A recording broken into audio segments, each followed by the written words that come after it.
Yep, we're excited as we begin today our prep for South Carolina. Shane has got the program rejuvenated. I know there's a lot of excited fans, and rightfully so. Their guys are playing extremely hard. First two games of the season, been able to watch those guys really compete and grow. Looks like a lot of new faces from last year. Seems like they've got a lot of guys that are either signees or portal transfer guys that have helped them roster-wise. So our guys are excited to start the SEC East. Anytime we play an SEC East opponent around here, we know that's a team we're going to play every year. To be able to play it at home and get a home opener in the SEC is exciting. I'm certainly thankful of our fan base and the turnout we had last week. I thought that atmosphere was awesome, and you don't always get that for non-conference opponents. So I know that this week will be even more special, and we'll need our fan base to help us out with the crowd noise and the environment. All right, let's go to questions. Let's go to Chip Towers and then Anthony Dasher. Coach, let me go ahead and get the fun questions out of the way. It's been a couple of days. You said it's day to day. What would you say the prognosis is for JT Daniels being back, being able to come back and compete for the job this week? I don't know any more than I knew last time, Chip. He's been in treatment twice, and Ron said he certainly improved. He threw the ball Saturday more than he threw the ball all last week. So he was better Saturday than he was the previous days. I know a little more after practice today in terms of his mobility and his ability to move around and throw the ball. But I know he's been to treatment twice, and the update from Ron is he's definitely improved. Hey, Coach, kind of stayed on that theme a little bit with different players. A couple of guys we didn't ask you about after the game. Saw Devontae Wyatt dressed out, but don't believe he saw any action. Saw Quay Walker maybe got dinged a little bit. And noticed also that Darnell and Tyke were not wearing the boots. I'm assuming that's a good thing, but was wondering what they would need to do to show you in practice this week that, hey, they may be ready to play. Yeah, all those guys are working through different things. We're excited about Tyke and Darnell. They are out of their boots. They're able to do some weight-bearing running. They're going to be running some this week. And like I said, I'm so hopeful to get those guys back and get them back quickly. I think Ron had them scanned yesterday. Scan looked good. They're healing. Probably not optimistic that they'll be able to play this week, but hopeful we'll get them back soon. And they both they've been doing underwater running. They're out of the boot. They look better. They're able to go to meetings and things. But not sure exactly when we'll get them back. Just doubtful for this week. All right. How about Seth Emerson and then Mike Griffith? Kirby, I don't know if the run game and the push at the line was a huge concern for you. And I know that what goes into that is more than just the personnel on the line, but how much did you all consider maybe moving Jamari inside? How much would you consider that again? It's something we look at each week. He practiced inside last week and didn't, played outside and rotated around there. But it's something we look at each and every week, trying to get our guys in the right pieces of the right puzzle. I think Broderick playing at tackle, gaining confidence there certainly helps give you that option. Broderick's really first substantial playing time outside of that games we had leads in last year. So as we improve and figure out who the best five are, we're trying to figure out the best way to obviously move people. That takes mass and strength, and also be able to protect so that we can throw the ball and finding the best five. So Jamari will continue to rep in there and work in there and just see what we think the best five are.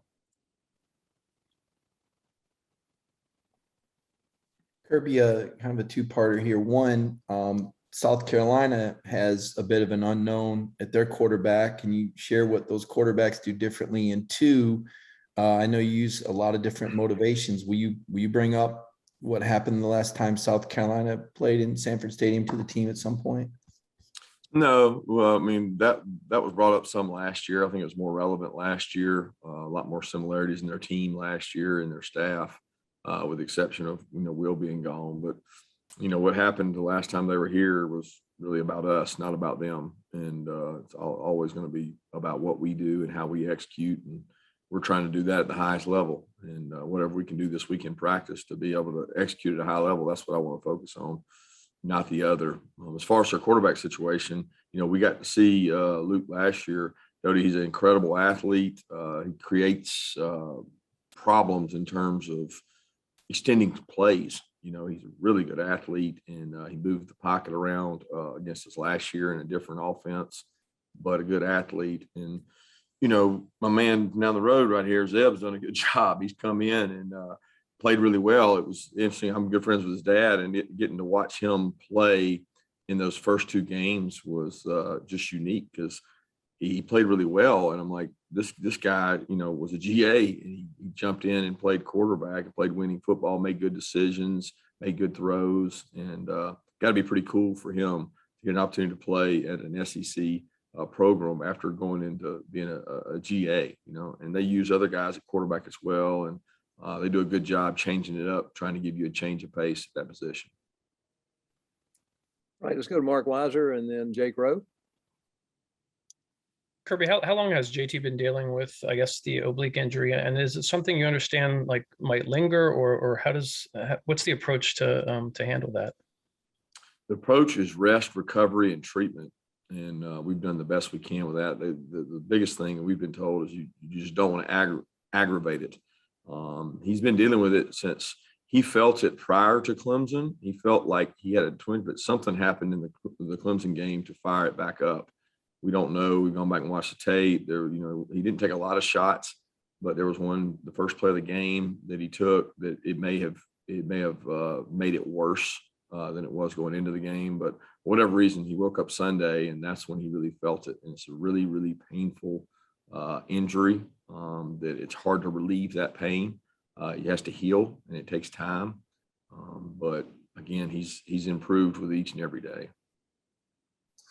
Kirby, I wanted to kind of follow up on what Dash was asking a minute ago. Devontae Wyatt, I just wanted to see if he was dealing with any sort of injury since he didn't get a chance to play on Saturday. Wanted to kind of see what the deal was there. No, he's not dealing with an injury. All right, let's go to Palmer Toms, and then we'll go to Mark Schleybaugh. Yeah, Kirby, you brought up Will Muschamp and him being over here now. How big of an impact does that have this week? I know there's a lot of turnover on their staff and personnel. We went out 1 second. You said something about Will and the turnover on their staff. Yeah, how big of an impact can he have this week in helping you all prepare for their team? I don't know that. I mean, it's personnel based, right?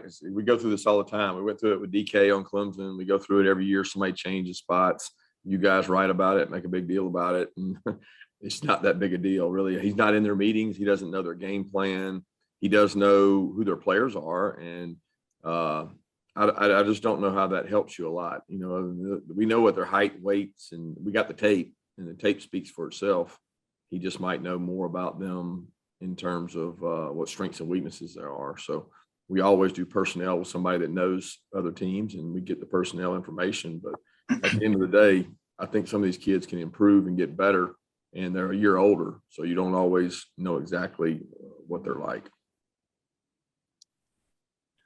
Kirby, Sam Pittman's obviously a guy you have a lot of respect for. Just can you talk about him as a coach? And I'm sure you're not surprised that their identity has been to mash people so far.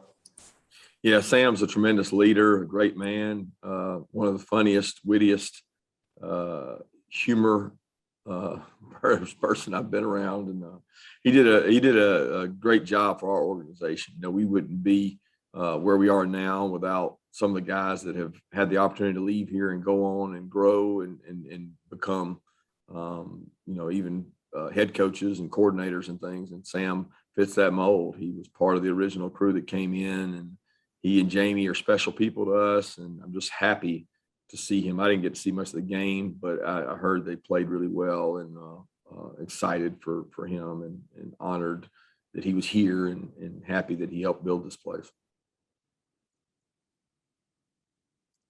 All right, let's go to Vance Levy and then to Catherine Lewis. Kirby, last week it was all about attention to detail everywhere, was your quote. After looking at the film from this past Saturday's game, obviously the score is where he won it. How was the details, the deep details from this past weekend? Well, we had some small goals for this week. The attention to detail came out of the Clemson game, and that was a big focus for that game. We came out of this week with some things we really wanted to work on. Communication on defense, I thought we improved that. We didn't improve our ability to stop the run and our technique. Offensively, we wanted to be explosive. Well, we were explosive, but we didn't have the communication and attention to detail and IDs and points and things that we need to have in order to be successful. And we got to figure out why that is, like what's causing that. Is it something they're doing? Is it something we can control? Because I actually came out of the game feeling better about our ability to run the ball from the Clemson game than I did this last week, in kind of the same way, and run defense. So, it's hey, give UAB some credit, but what can we do to improve in those areas?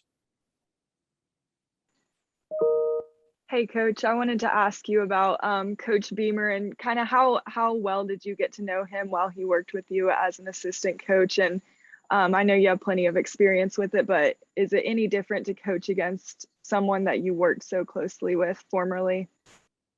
Well, first off, I've known Shane for a long, long time. We were around the same age and kind of grew up as GAs and things together. And he interviewed with Nick one time a long time ago. We got to be friends, and we've always been close ever since. Got a lot of respect for his family and his dad. And, we both have been around Lake Oconee in the summers and always spent time together. So his family is friends of our family, and happy and excited for him to get the opportunity he's gotten at South Carolina. All right, let's go to Zach Klein and then to Brandon Sudge. I'm good, Claude. Thank you. All right, Brandon. Hey, Kirby, following up on Shane and everything, did he have any so were you able to see any qualities in him when he left you guys for Oklahoma that made you think he could be a head coach one day? Can you just speak on his value on your program over those couple of years that he was here, that he was here now? Yeah, he was part of our original staff, like Sam was, and he's a guy that's always had good leadership skills. He ran most of our special teams. We divided them up a couple of years, but he ran most of our special teams while he was here. He's always had leadership qualities that would make a good head coach. And I think he took the job at Oklahoma so he'd get an opportunity like this, and that's what he's done. Let's go to Jed May and then Connor Riley. Hey, Kirby, one more Shane Beamer question. I wanted to ask you about him, I guess, as a recruiter when he was here with y'all. Just what kind of asset was he on the recruiting trail for y'all? And, are there any guys on this team now that, you feel he really helped land for you guys? I'll be honest with you, I don't remember what year he left. Y'all would have to tell me. I don't know if we've got anybody left that he was involved recruiting. That your team turns over so fast. So I don't think there were many guys that he recruited on the team we still have. But when he was here, he was a good recruiter. He worked hard at it, and I think that's 90% of being a good recruiter is what letter do you have on your chest, and what is the value of the organization you're selling. It's more than just the recruiter themselves. It's what you're recruiting them to, and we've got a special place here in terms of academics and community and the support we have, as well as facilities. Hey, Kirby, what have you made of the play of Channing Tindall so far this year, especially as it seems like now he's getting a real playing time as a senior and after waiting behind some guys that were drafted into the NFL? Yeah, Channing's done a tremendous job. He's earned the trust and respect. He works really hard every day. Nobody comes out to practice with more toughness and effort. And the part that people don't see is he's been a major role on special teams for a while, and his confidence has grown within the defense. He's got tremendous speed and closing ability.